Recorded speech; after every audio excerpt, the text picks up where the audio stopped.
sunod sa pahayag ng Diyos na tagapagligtas. Alleluia,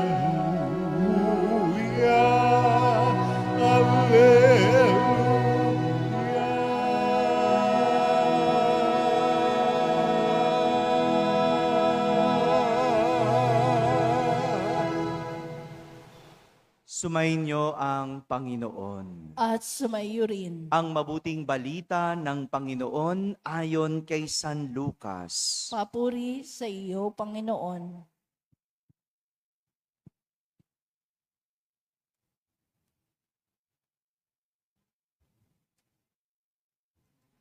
Taon-taon, tuwing pista ng Pasko, ang mga magulang ni Jesus ay pumupunta sa Jerusalem. At nang 12 taon na siya, pumaroon sila gaya ng dati nilang ginagawa. Pagkatapos ng pista, sila ay umuwi na. Nagpaiwan si Jesus sa Jerusalem, ngunit hindi ito napansin ng kanyang mga magulang. Sa pag-aakala ng isa na si Jesus ay kasama ng isa, nagpatuloy sila sa maghapong paglalakbay. Nang malaman nilang hindi siya kasama, siya'y hinanap nila sa kanilang mga kamag-anak at kakilala.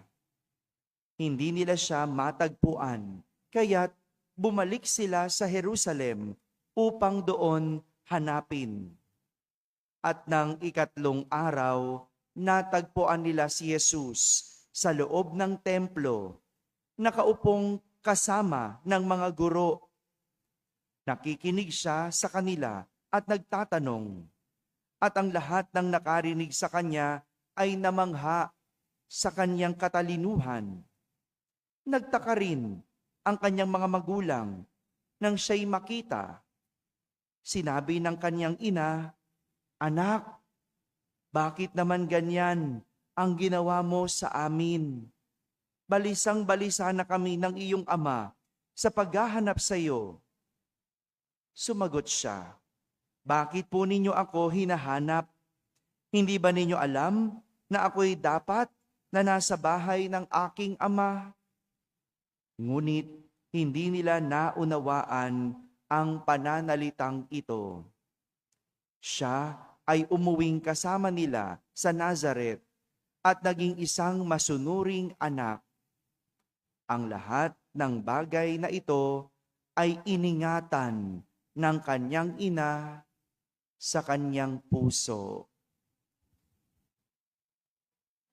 Mga kapatid, ang mabuting balita ng Panginoon. Pinupuri ka namin, Panginoong Hesukristo. Umupo ang lahat at makinig sa homilia. Magandang umaga po sa inyong lahat. Magandang umaga sa mga nasa barangay, mga nasa tahanan at nasa abroad na nagsisimba via online. Kasama kayo sa aming banal na pagdiriwang dito sa ating parokya. Ngayong araw na ito, ginugunita natin ang kalinis-linisang puso ni Maria. At ang ating ebanghelyo sa araw na ito ay naglalarawan kung ano ba ang ibig sabihin ng malinis na puso at kung ano ang klaseng puso mayroon ang mahal na ina. Sabihin nyo nga, malinis na puso. Pag sinabing malinis, walang bahid. Kahit katiting, kahit tuldok, walang bahid.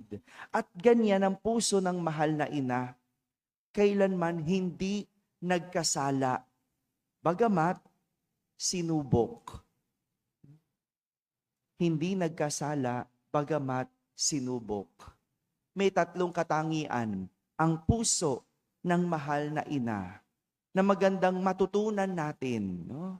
Kahit katiting, no? Iyon naman baliktad, no? Tayo naman matuto kahit man lang katiting, no? Una, pusong nag-aalala. Sabihin nga po ninyo, nang malaman ni Maria na nawawala pala si Jesus, labis-labis ang kanyang pag-alala. Pero teka muna, hindi ba't kapag sinabing alala, ano ang gumagana? Isip, hindi ba? Isip ang gumagana kapag sinabi nating alala. Hindi ganito kapag ang isang tao ay mahal mo. Hindi isip ang gumagana kapag ikaw ay nag-aalala, kundi puso. Bakit puso? Kaya nga 'di ba, kapag ang isang ina ay nag-aalala, ano nangyayari? Kumakabog ang dibdib, 'di ba? Parang kinakabahan ka, no? Hindi lang isip ang gumagana, kundi matindi ang kabog ng dibdib, puso. Kasi nararamdaman ng puso ang iniisip. Laman ng puso ang nawawalay. Kaya't pag-alala, puso ang naaapektuhan. Kahapon, pinagnilayan natin ang kabanal-banalang puso ni Jesus. At tinanong ko kayo, paano kayo umibig? Gamit ang isip o gamit ang puso? Diba? Paano ba umibig ang tao? Isip o puso? No? Nasa inyo yan. Kanya-kanya yan. No? Pero pag sinabing ikaw ay nag-alala, hindi lang isip ang gumagana, kundi puso. Kumakabog ang dibdib. Pangalawang katangian ng puso ng mahal na ina ay pusong malasakit o pusong may malasakit. Pakisabi nga, inabot ng 3 araw bago natagpuan ng mag-asawang Maria at Jose ang kanilang anak na si Jesus. Hindi ko maisip kung ano ang nararamdaman ni Maria sa buong 3 araw na hinahanap nila si Jesus. Kayo ba? Naisip nyo? Ano kaya ang pakiramdam ng isang inang nawawala ng anak sa loob ng 3 araw? Hindi ko maisip. Pero bukod sa pag-alala o pag-aalala, malasakit ang pwedeng mangibabaw dahil hindi siya magtsatsagang maghanap kung hindi niya inaalala ang paghihirap na pwedeng maranasan ng kanyang anak habang ito ay nawawala. Malay naman ni Maria kung nasa mabuti palang kondisyon ang kanyang anak. Kung alam mong nasa mabuti, mag-aalala ka ba? Hindi. Kung alam mong nasa maayos, hindi ka makakaramdam ng malasakit. Kailan lang ba tayo nakakaramdam ng malasakit? Kapag hindi mo alam kung nasa ng iyong anak. Kapag nararamdaman mo na naghihirap ang iyong anak. Hindi lahat ng nanay ganyan. Yung iba, ang katwiran, babalik yan kapag nagutom. Mga nanay, hinahanap pa ba ninyo ang inyong mga anak kapag nawawala? O sanay na? Sanay na kami, Father. Lagi naman nasa kalye yan eh. Babalik yan pagka gutom na. Babalik yan kapag may kailangan. Hindi lahat ng nanay naghahanap.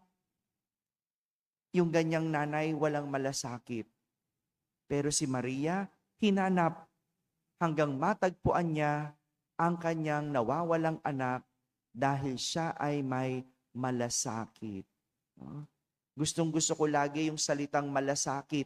Pinaliwanag ko to before, 'di ba? Yung salitang malasakit galing sa 2 salitang Tagalog, mala at sakit. Mala, parang. Mala anghel sa ganda. Parang anghel sa ganda. Mala mansanas sa pula ang labi. Parang mansanas ang kulay ng labi, 'di ba? Mala, parang sakit, yung pain. No?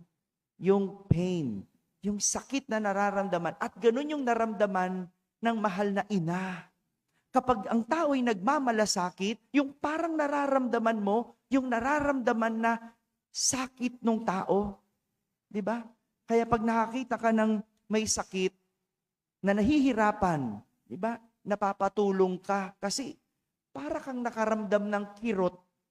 Parang naramdaman mo yung nararamdaman niya kahit nakikita mo lang siya.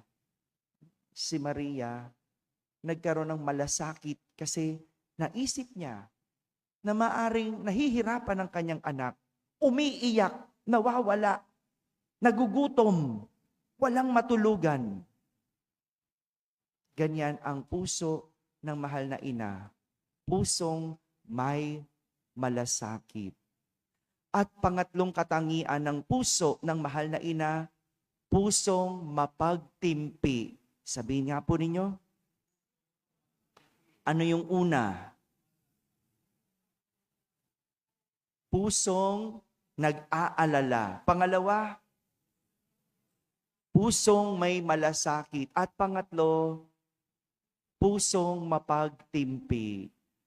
Nang matagpuan ni Maria ang kanyang anak na nooy nasa templo kasama ng mga guro at nakikinig at nakikipagtanungan.